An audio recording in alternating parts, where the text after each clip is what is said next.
আল্লাহ তাআলা বলেন, যে ব্যক্তি রমজানে রোজা রেখে মিথ্যা বলা, মিথ্যা আচরণ, নাফরমানি আচরণ ছাড়তে পারে নাই, খোদার কসম নবীজি বলছে ওই নাফরমান খাদ্য এবং পানীয় থেকে উপাস থাকার কোনো প্রয়োজন আল্লাহর নাই।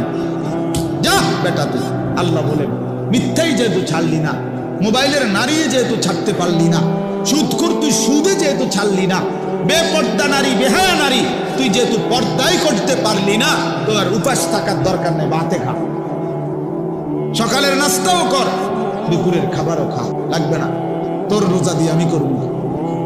ফালাইসা লিল্লাহি হাজাতুন, সরাসরি হাদিস, আল্লাহর কোনো প্রয়োজন নাই। আল্লাহ কি অভাবের কারণে যে আমার ভাতের শর্ট পড়ে গেছে এই জন্য এক মাস আমার খাবারের শর্ট, এই জন্য আল্লাহ তাআলা খানা কমাই দিছে? তাই না? নবী সাল্লাল্লাহু আলাইহি সাল্লাম বলেন, কাম মিন সাইমিন লাইসা লাহু মিন সিয়ামিহি ইল্লাল জু'। নবীজি বলেন, হায় আফসোস, কত রোজাদার আছে এমন রোজা যাদের রোজা শুধুই কিছুক্ষণের ক্ষুধার্ত থাকা ছাড়া আর কোনো অর্জন নেই, আর কোনো অর্জন নেই।